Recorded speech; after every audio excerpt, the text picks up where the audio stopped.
It's time to get your news on. We are VK1WIA. It certainly is time for the news. Time for the news for week commencing April 28, 2024. National WIA News. And this week, 2024 Bundaberg Convention and Expo to be held next weekend. All the latest you need to know.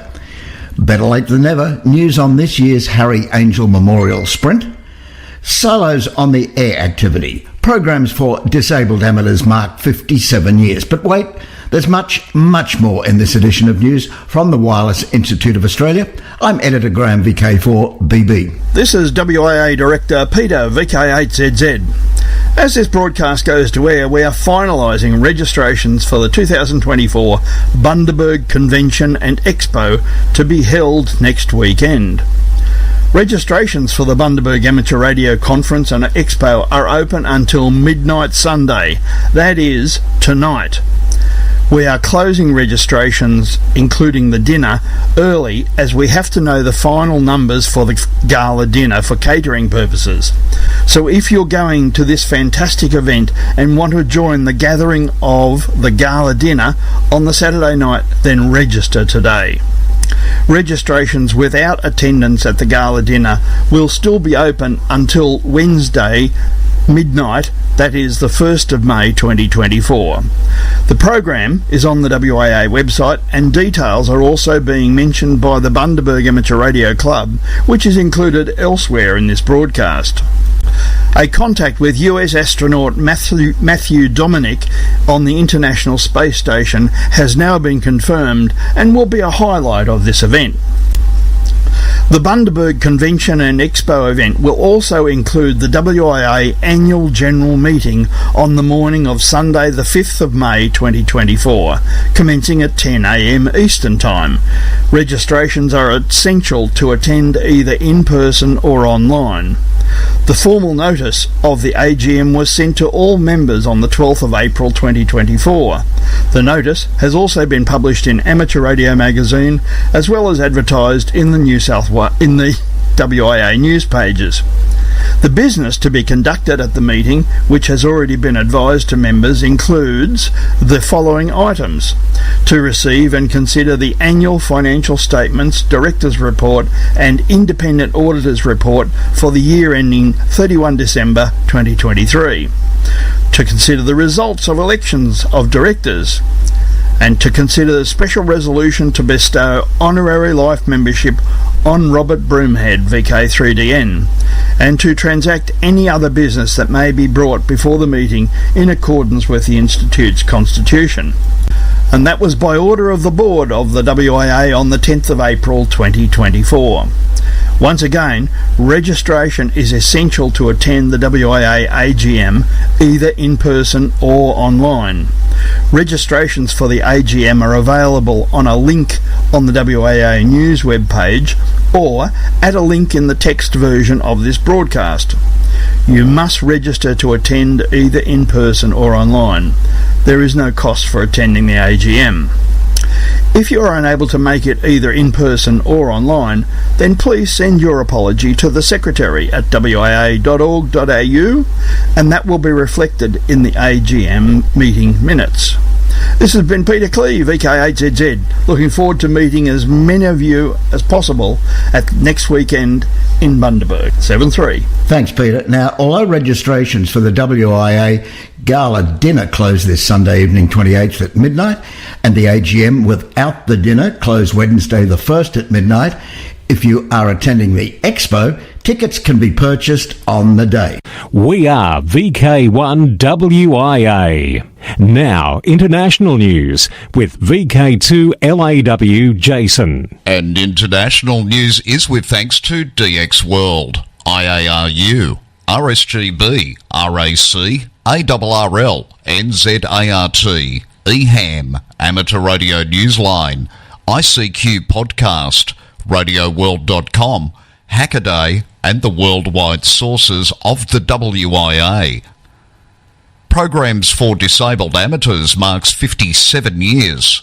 Colin Butler from ICQ Podcast has told how the Courage Kenny Handyham program is marking 57 years of providing service, training and experience to disabled amateur radio operators. In celebration of the program's longevity and success, the Handyham Radio Club is holding a 48-hour QSO party, and all currently licensed program members are encouraged to get on the air. The action started at 1900 UTC on Friday the 26th of April and continues through to 1900 UTC Sunday the 28th of April. Operators will be on all amateur bands using all modes, including digital and VoIP, to spotlight the Minnesota-based program and club. Operators will be calling CQ Handyham 57. The RSGB board has met for the first time since the Society's AGM, where 3 directors were endorsed to serve as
nominated directors on the board, and 1 was confirmed as elected unopposed. The new board has chosen Dr. Stuart Bryant, Golf 3 Yankee Sierra X-Ray, to continue in the role of RSGB board chair until the 2025 AGM. You can find details of all RSGB board directors at rsgb.org/board. And the board liaison roles will be confirmed and added to the page in the coming weeks. Sweetwater, a musical talent whose group was a headliner at Woodstock in the 1960s, has become a silent key. We hear about him from Paul Braun, Whiskey Delta 9, Golf Charlie Oscar. On the opening day of the Woodstock Music Festival in upstate New York in 1969, Elpidio Cobian, N6VJD, enlivened the music of the group Sweetwater with his conga playing, as he always did. A gifted musician, he later made a career change into the film industry, where he became part of different movie set crews. According to his longtime friend Leo, KJ6HI, one of the big joys in his life was amateur radio and his amateur radio friends. Known to almost everyone as Pete, he died of natural causes on the 6th of April. Leo remembered his friend of more than 40 years as someone who made, and kept, lasting friendships on and off the air. He told Newsline he was an unselfish operator and always available to assist other hams. He said that Pete was a fixture on 40 and 75 meters, where he inspired everyone with his upbeat and endearing personality. Leo told Newsline, "We are going to miss him dearly." Pete was 90 years old.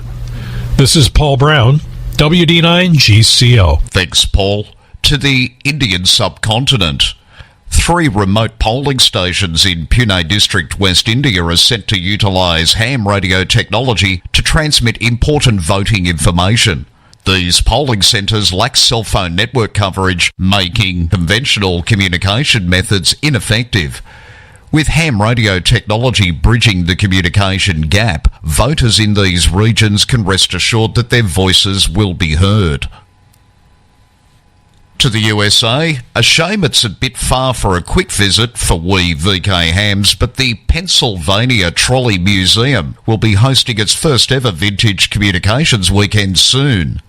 On May the 4th and 5th, visitors will have the opportunity to immerse themselves in the rich history of communications technology. The weekend will showcase how communication has evolved, with antique telephones, telegraphs, typewriters, phonographs, radios, printing presses and other devices that have shaped how we connect with one another.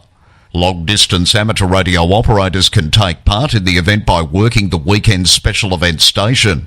Visitors will have the opportunity to try their hand at sending Morse code messages, listening to radio broadcasts from antique radios, and even making a souvenir on the printing press. And wrapping up this week's international news from Boston, amateur radio provided communication support for Boston Marathon. Ham radio operators provided communications for the 128th running of the Boston Marathon, with more than 280 radio amateurs participating in the event. The marathon is one of the largest events for which hams provide communications support in the Northern Hemisphere.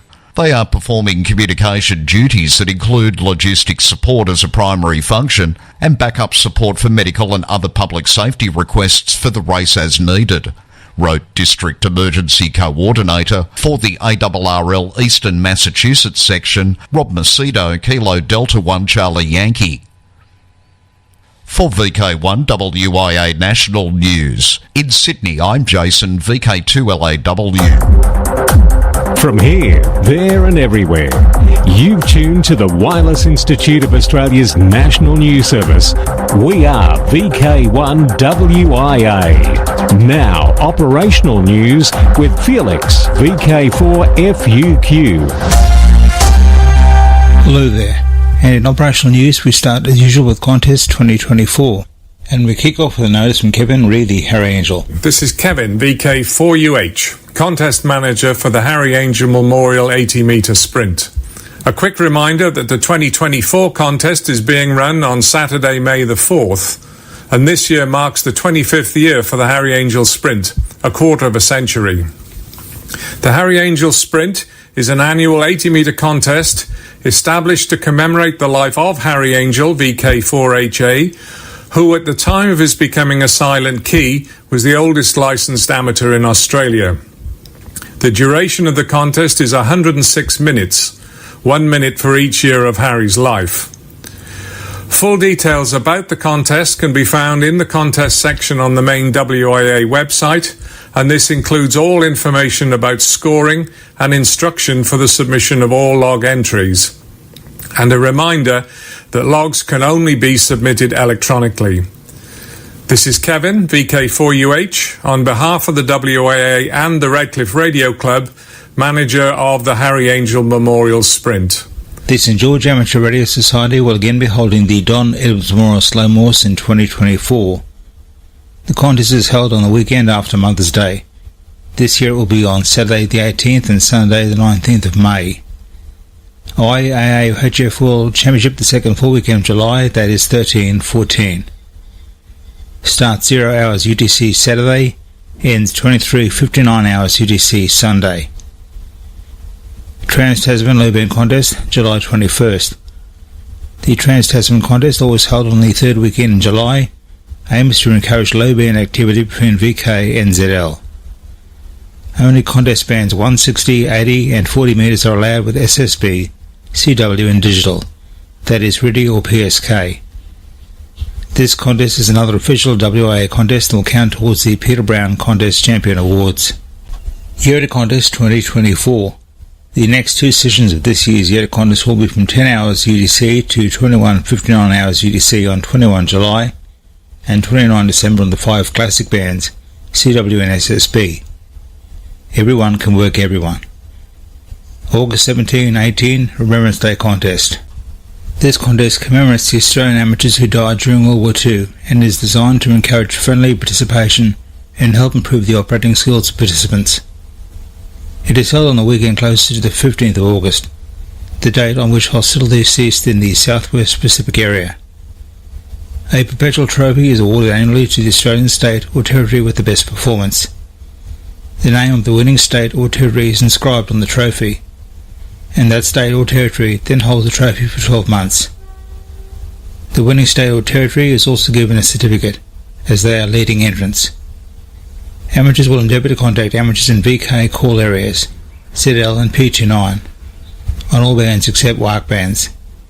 Modes allowed are phone, CW and RTTY as per the era remembered. Again, the 2024 contest is 17th and 18th August. 44 Lyric contest, and this Lyric contest is always held on the last full weekend of August. Eligibility. All licensed operators throughout the world are invited to participate. Scout and Girl Guide groups are encouraged to take part using their club's equipment and call sign. YLs work everyone. OMs work YLs only. Contest. Combined phone and CW run over 24 hours. Starts Saturday 25th August 2024 at 0600 hours UTC. Ends Sunday 26th August 2024 at 0559 hours UTC. Suggested frequencies. All HF bands except 160 metres and WARC bands. Contacts made on Echolink will also be accepted. Oceania DX Contest. This year's contest will be held on October the 5th and 12th respectively. OceaniaDXContest.com. DX window to the world. Bhutan. A52P and A52CI are on the air until May 4 on 40 to 6 metres using CW SSB in various digital modes. QSL via club log. Easter Island. 3G0YA until May 6 on 160 to 6 metres using CW SSB and FT8. QSL 3G0YA via DJ4MX. Malawi. Don 7Q6M is QRV until May 13, 2024 and has also been active on 160 metres. QSL via LTW. Botswana. Active will be A25 SHD from different locations in Botswana between 30 April and 13 May. QSL A25 SHD via home call, which is HB9 SHD. In the World DX, be listening for members of the Zurich City Police Radio Amateur Club throughout the year, operating as HB20SP. The club is marking its 20th anniversary. Unfortunately, no Bureau QSLs, but you can use the logbook of the world. NHP20SP runs until December 31. For VK1WIA National News, I'm Felix VK4FUQ Inningham. From here, there and everywhere, you've tuned to the Wireless Institute of Australia's National News Service. We are VK1WIA. Now, Special Interest Group News with Cole, VK3GTV. Hello, first up in Worldwide Special Interest Group News this week, it's Summits on the Air, Silos, Parks on the Air and other adventure groups. Looking for some South African summits? Well, the ZS SOTA activity is no longer a one-day event. It's now a weekend event, giving much more opportunity to snag some high scores along with some high summits. The ZS SOTA Autumn Activity Weekend will run from 0000 to 21:59 UTC on Saturday the 4th to Sunday the 5th of May. Silos on the Air. For this activity, it's to Brisbane. This is Graham, VK4CEG, for the Brisbane Amateur Radio Club. Brisbane Amateur Radio Club members have embraced the SIOTA program. That's Silos on the Air, and currently hold 3 of the top 10 places in the leaderboard. There are only 4 silos around Brisbane, but many throughout the wheat belt and 117 overall in Queensland. Activation simply involves making 3 contacts from within 1 kilometre of the silo. Outdoor activity, such as this, does create interest in amateur radio, and we have recently gained several new members simply by advertising these activities and displaying our club banner. Outdoor activities such as this are appealing to younger people and are working for BARC to build membership. Thanks, Graham. Next up, it's Worldwide Special Interest Groups Astronomy and Wireless Weather. The solar eclipse shifted time signals in the USA. The USA National Institute of Standards and Technology, NIST, has a radio station in Fort Collins, Colorado, call letters WWV. Operating at multiple shortwave frequencies, WWV broadcasts precise time and frequency information 24/7 to listeners worldwide. On April 8, 2024, the frequency of WWV shifted. It was the solar eclipse, says ham radio operator W8EDU of Cleveland, Ohio, who assembled records from 13 monitoring stations in and around the path of totality. The ham SCI Personal Space Weather Station Network's GRAPE stations measure Doppler shift in the carrier signal of time-standard radio stations such as WWV. On April the 8th, the network saw a distinct S-curve signature associated with the eclipse. The Doppler shift occurred when the shadow of the moon pierced the ionosphere, creating a temporary hole where ionization was reduced. This in turn altered the skip distance from transmitters to receivers. Because the skip point was moving, reflected radio signals were naturally Doppler shifted. SpaceWeather.com reader and senior physicist Larry Carr of Brookhaven National Labs made this calculation. Using the 10 MHz WWV frequency, an average shift of about 1/2 Hz implies the layer bottom, the skip point, was moving at speeds of up to 15 meters per second. During the entire eclipse, the reflecting layer moved on the order of 50 kilometers. The total Doppler shift was only a few cycles per second, similar to normal night-day variations, so no one actually lost track of time during the eclipse. Nevertheless, it's a fascinating demonstration of an eclipse's power to touch the Earth. Noted scientist honoured for ionospheric research. A noted scientist in the UK has been honoured for his contributions to ionospheric research. His use of the digital protocol FST4W for ionospheric research has earned Gwen Griffiths, G3ZIL, the Les Barclay Memorial Award from the Radio Society of Great Britain. Gwen has been an active contributor to ham SCI, a citizen science investigation group best known for its studies of the impact solar eclipses have on the ionosphere. Gwen, who's also been honoured as a recipient of the Member of the British Empire, has utilised the digital protocol to investigate different aspects of propagation. FST4W is mostly used on the LF and MF bands using 4 GFSK modulation. Worldwide Special Interest Group's Final Frontier. Boeing CST-100 Starliner embarked on its last big road trip before its journey to the International Space Station next month. In the pre-dawn hours, the capsule and its service module made the slow trek from Kennedy Space Center to Space Launch Complex 41 on Cape Canaveral Space Force Station. The rollout of the vehicle, named Calypso, is another key step towards the crew flight test of the Starliner spacecraft, the first time that it will carry astronauts to and from the ISS. The mission's crew, NASA astronauts Butch Wilmore and Sonny Williams, KD-5PLB, were on hand to witness the departure of their ticket to ride. A dead spacecraft the size of a truck ignites with plasma and pulverizes into dust and litter as it rips through the ionosphere and atmosphere. This is what happens to Internet service satellites during re-entry. When the full mega constellation of satellites is deployed in the 2030s, companies will do this every hour because satellite internet requires thousands of satellites to constantly be replaced. Recent research has led some physicists to believe that the space trash generated by dead and dying commercial satellites could compromise our ionosphere and/or magnetosphere.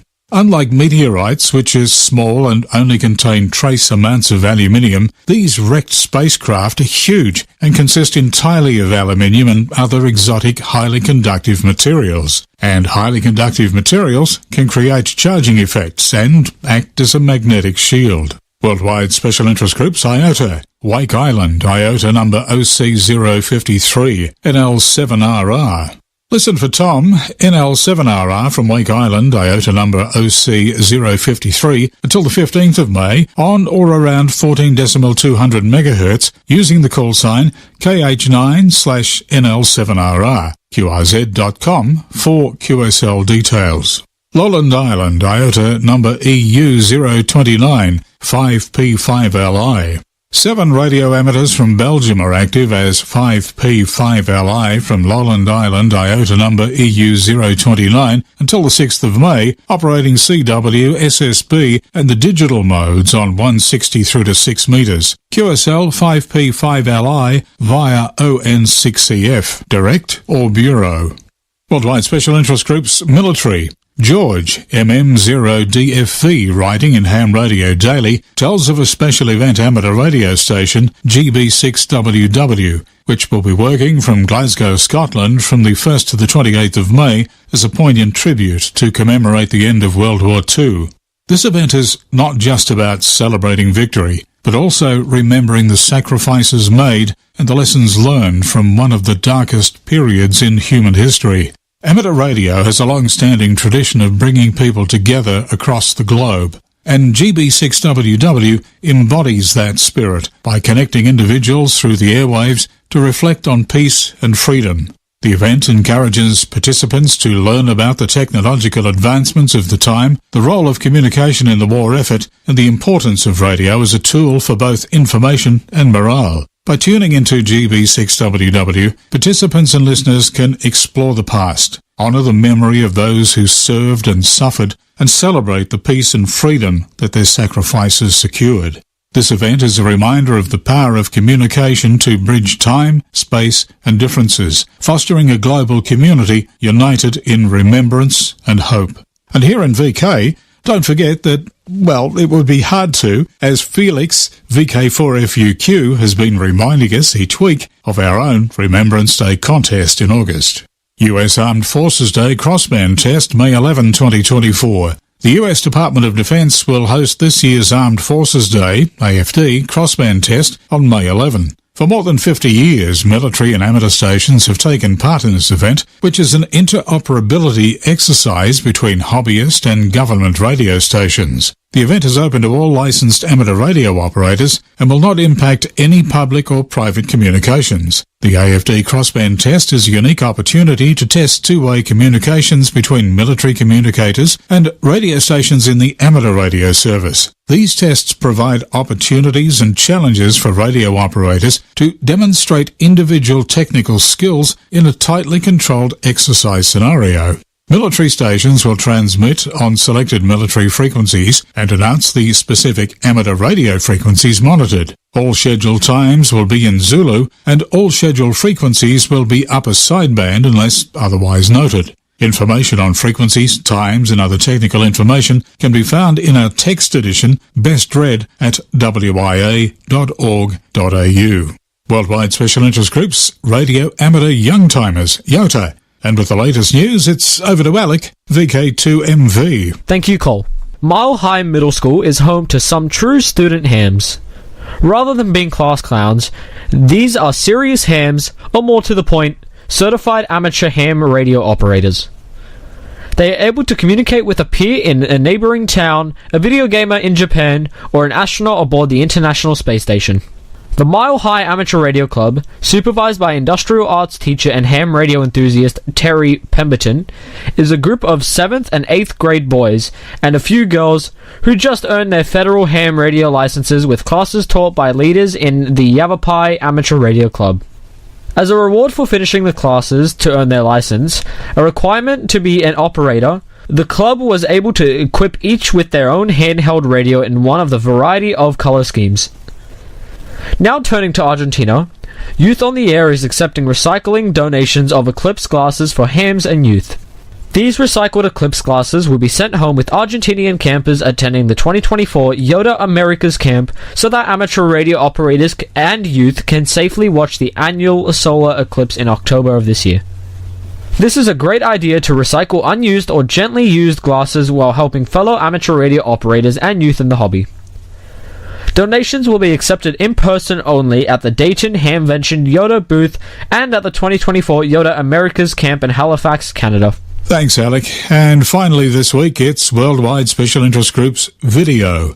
tinyurl.com/wia-news-videos. That link is a video version of this news compiled by VK5BD Bevan every week. No problem if you miss that link. You can find a direct link in the news section at wia.org.au or simply just search YouTube for VK5BD and discover why most WIA national news presenters have good heads for radio. Hi. And on that note, I'll catch you with more Worldwide Special Interest Group news next week. Still portable in VK7, I'm Col, VK3GTV. This is VK1WIA. All points of contacts from today's news stories are to be found in print when you read the web editions, www.wia.org.au. G'day from Bundaberg. I'm David, VK4DN, Secretary of the Bundaberg Amateur Radio Club. The countdown continues, with only 1 week away from the 2024 National WIA Convention and AGM. Our club members are preparing for the weekend with all hands on deck. With months in the planning, you can be assured of a great weekend for all. If you haven't registered yet for the gala dinner and AGM, you can go to the WIA website for your tickets. We also have interesting activities planned for attendees, XYLs and partners over the weekend. We look forward to welcoming you to Bundaberg, and we'll be monitoring the local repeater if you need any assistance. 73 from David, VK4DN, Bundaberg Amateur Radio Club. Cheers, guys. Thanks, David. We'll say goodbye to you. We'll see you all in Bundaberg next weekend. Thanks for listening. I'm Graham, VK4. Baker Baker. Walk softly. This has been the Wireless Institute of Australia with the weekly news service. This broadcast is in text, audio and video and is accessed on wia.org.au.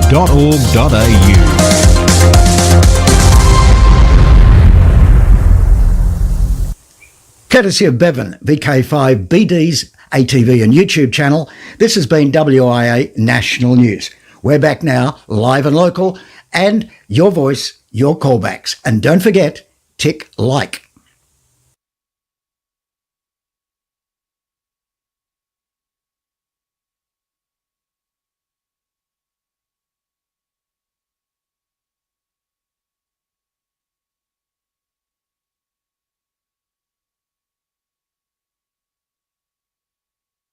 We have some fast solar wind, some mini solar storms, and a whole lot of flaring going on. The stories and more in the news this week.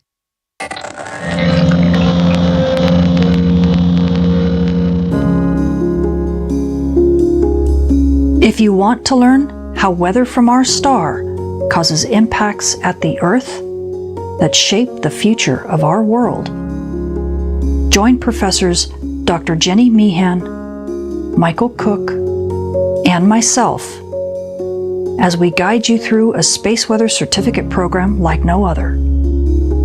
To enroll in the Space Weather and Environment Science program offered at Millersville University, go to millersville.edu/SWEN.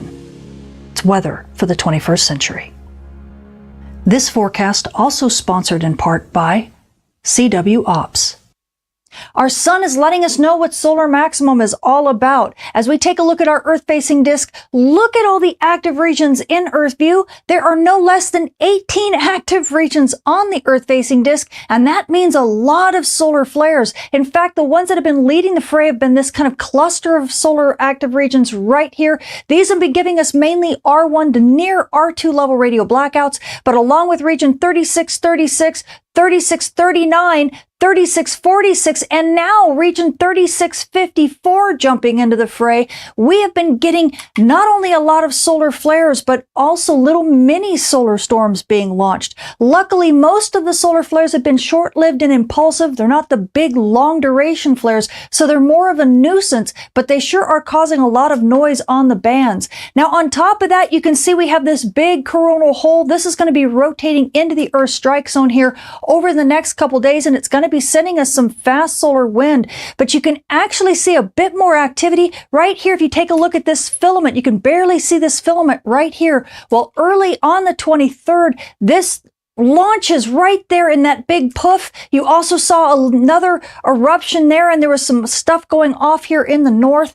This launched as kind of a cluster of solar storms. Though this region, it looks like some of this stuff is actually going to go south of Earth, but we might have a slightly Earth-directed component. It's kind of hard to tell from the coronagraphs because there really wasn't that much of a halo. But we are going to be expecting an enhancement with the fast solar wind. We're going to be getting this from this set of coronal holes here over the next couple days. So aurora photographers, if you're at high latitudes, you can expect to start seeing a show around the 26th, and it could last possibly through the 28th.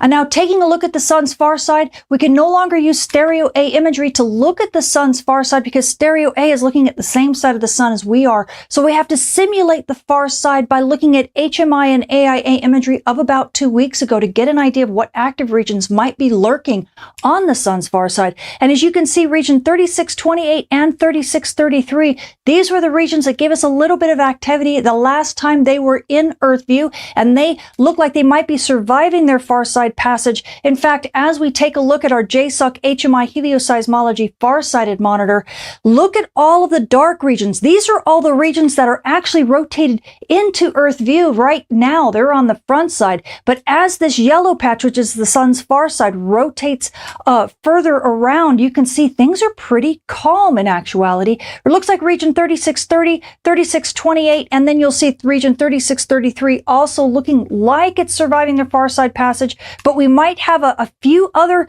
small regions that are coming, that are emerging, but it doesn't look like there's any really heavy dark spots on the sun's far side. So overall, that means that we're going to have some reasonable calm on this far side over the next week. And as regions rotate into Earth view, it doesn't look like we're going to have any big flare players. So amateur radio operators and emergency responders, enjoy the fact that you're going to get a bit of a reprieve. The noise on the band should go down. The radio blackout should calm down as well.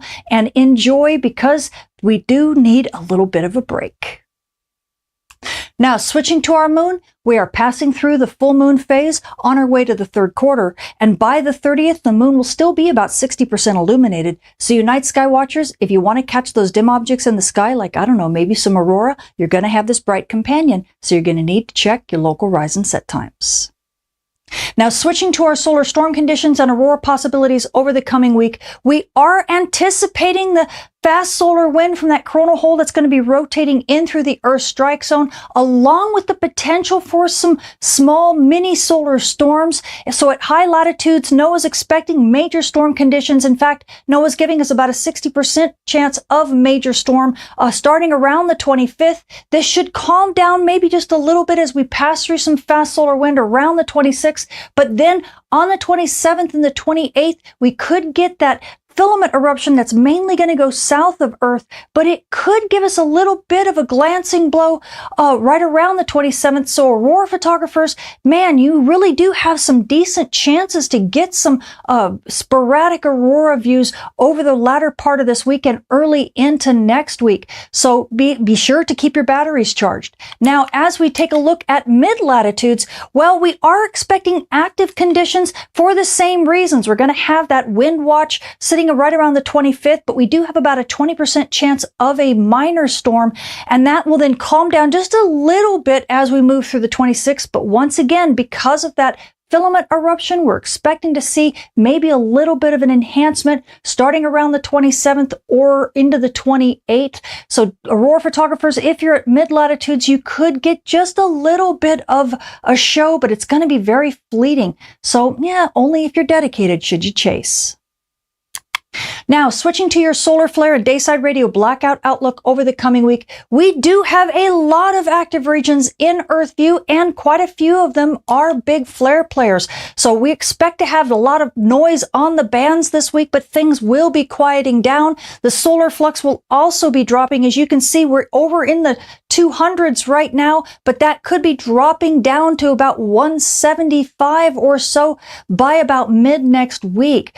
So expect a lot of radio blackouts at R1 to R2 level. In fact, NOAA's giving us about a 75% chance of R1 to R2 level radio blackouts over the next 3 days, with about even a 20% chance of X-class flares at R3 level radio blackout. But those chances are diminishing. In fact, as we get to mid next week, things should be getting pretty quiet. We will still have a chance for the radio blackouts, but they won't be nearly as bad, and that will continue to calm down as we move through next week as well.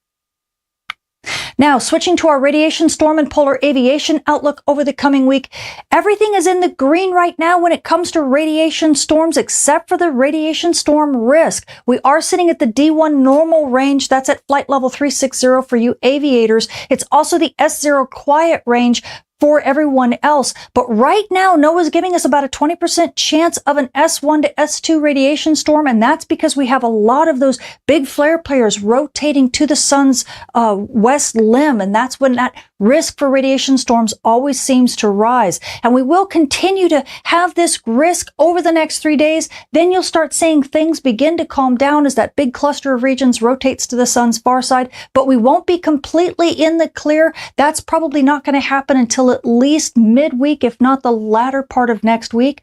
So all you aviators and flight crew, just stay on your toes. We don't have any issues right now, but make sure you check those ICAO advisories often. So the space weather this week is definitely showing us some solar maximum potential. We do have a coronal hole that's going to be rotating in through the Earth strike zone here over the next couple days, and along with a couple mini solar storms and a filament launch, we could get some decent aurora, especially at high latitudes. So you aurora photographers, be sure to keep your batteries charged if you're at high latitudes, and if you are at mid latitudes, well, you could get a little bit of something, but only if you're dedicated should you chase. Now, amateur radio operators and emergency responders, I know you've been dealing with these radio blackouts almost non-stop, but luckily they're just short-lived. They're intermittent little things, and they're probably going to be calming down here over the next couple days and definitely calming down in through next week. So just hang in there and things will get better on the dayside radio bands. And now for you GPS users, well, you know, we do have that solar storm, the fast solar wind, and some possibility for aurora over the rest of this week. So you could be having some issues, especially if you're on the night side anywhere near aurora. Plus, we also have those radio blackouts that could be giving us a little bit of GPS reception issues on Earth's day side as well. So just kind of hang in there for the next few days. Stay vigilant, especially near dawn or near dusk or anywhere near aurora. And if you're a UAV flyer, be sure to calibrate your magnetometers often when that fast solar wind hits. I'm Tamitha Skov, the Space Weather Woman. Thank you for watching.